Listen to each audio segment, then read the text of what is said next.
Hey, good afternoon, YouTubers. This is Clay with Clay's AC and Auto Repair and Clay Motion here in Grand Rapids, Michigan, and this is the Clay Way. Check out my B-roll at the bottom for useless knowledge and facts. But today we're going to show you how to change the ball joint on a 2008 Jeep Patriot. Pretty simple process. I'm going to show you guys how to do it at home. I'm going to show you how to check it, blah, blah, blah. So first off, we need to know if the ball joint is bad. If you can't tell when you're driving the vehicle that something is wrong with your front, we're going to do a couple checks and I'm going to demonstrate them for you. First off, we're going to take the tips of our fingers because we don't want to apply too much pressure, and we're going to see that this moves in and out. Now, is that the tie rod? Is that the ball joint? Is it a wheel bearing? Once again, doing the same thing, taking the tips of our fingers and not applying a ton of pressure, we're going to move it back and forth like this. It does not move nowhere near as freely as that. So more than likely at this moment, I'm either dealing with a bad tie rod or I'm dealing with the bad ball joint. Now we need to check that out. And we're going to have Cameron move the wheel while I get underneath here and we take a look. Okay. Oh, wow. Look at that thing. That has blown the frick right out. That's crazy. But while we're underneath here, we still want to double check and make sure our tie rod is not doing the same thing so we don't have two different problems. Now he's wiggling that and I can see the ball joint moving, but I don't see the end of the tie rod moving, so that's really a good sign. And I know I don't have any wheel bearing play because I moved it at the 12 o'clock, 6 o'clock position and checked it there. So now it's time to put in a new ball joint. Because the control arm bushings could be bad as well, and maybe this ball joint is not serviceable, we've got a whole control arm from Moog here. Moog is a Federal Mogul part. I don't work for Moog, but I will say that their parts are excellent. And this is the part number we're using. So we're going to throw this thing on there. I'm absolutely certain we won't have any trouble. One of the first steps that we're going to actually do is we're going to spray down our nuts and bolts so they come out easily.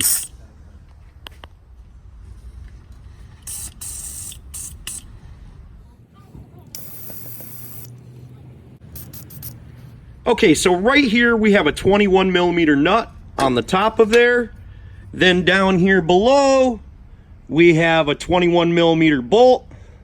Right here on the lower control arm ball joint, we have a 19 millimeter nut.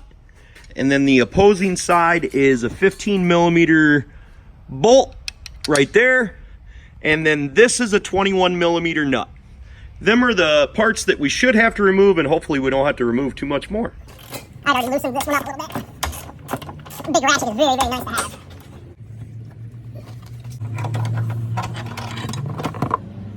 Take our gun.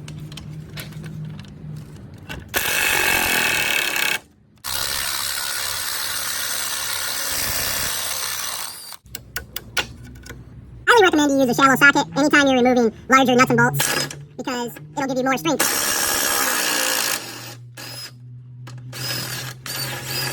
And if your screw won't unscrew, you can use your impact or your ratchet to unscrew it for you. So the first thing that we're going to do is we're going to knock our ball joint out of the spindle assembly. And like I said, we might need to spread that apart a little bit, but we'll just take a hammer and hit on it for a little bit and see if we can get that out of there.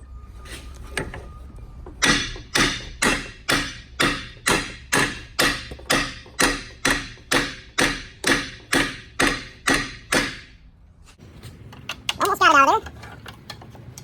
A little bit more love might get it to go the rest of the way.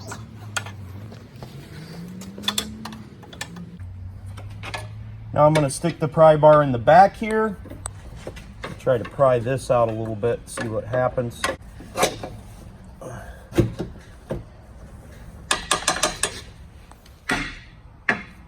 Now she's out of there. Let's pull it out of there. And remove it out of there. And it is completely out.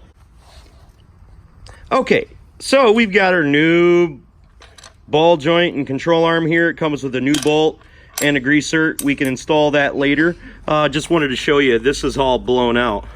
I should not do that. You can't even, I can't even move that one.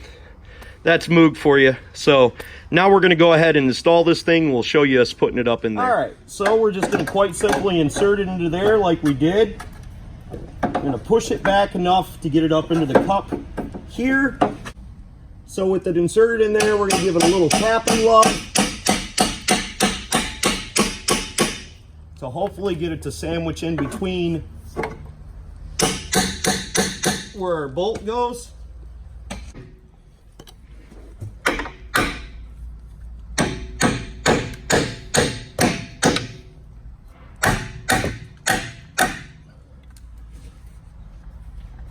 It's kind of a symphony because you kind of have to have the ball joint somewhat close to lined up in order to get there to be enough room to angle this back inside here.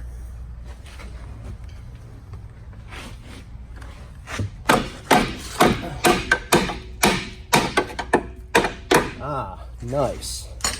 Now we can position our ball joint.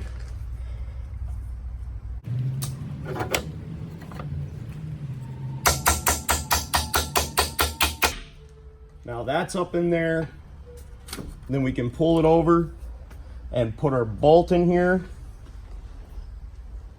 Okay, if our hole is lined up properly, we stick our bolt in head backwards.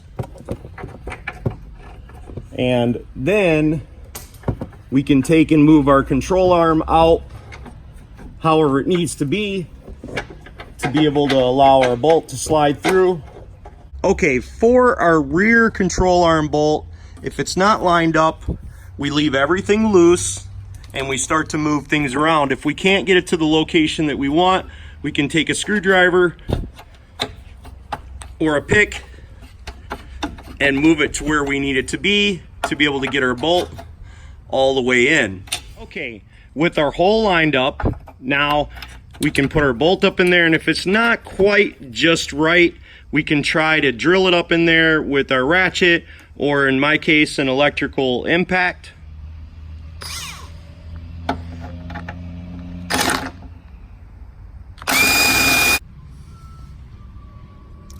If your rear control arm bolt is not square inside the hole, you may be able to take it and do a little bit of prying with your pry bar to get the bolt lined up.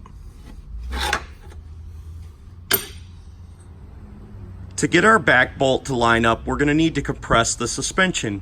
We're going to do that by putting a jack underneath the ball joint that we just installed. Note, I do not have any of my bolts started yet. Compressing the ball joint with our jack will allow this edge to straighten out and move our hole closer to center to be able to put our bolt all the way through.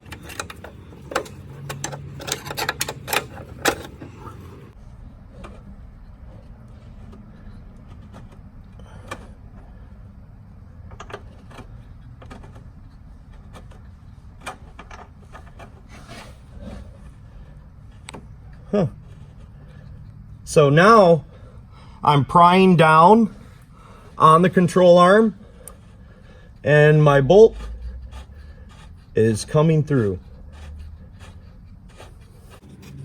I'm actually screwing it with my fingers.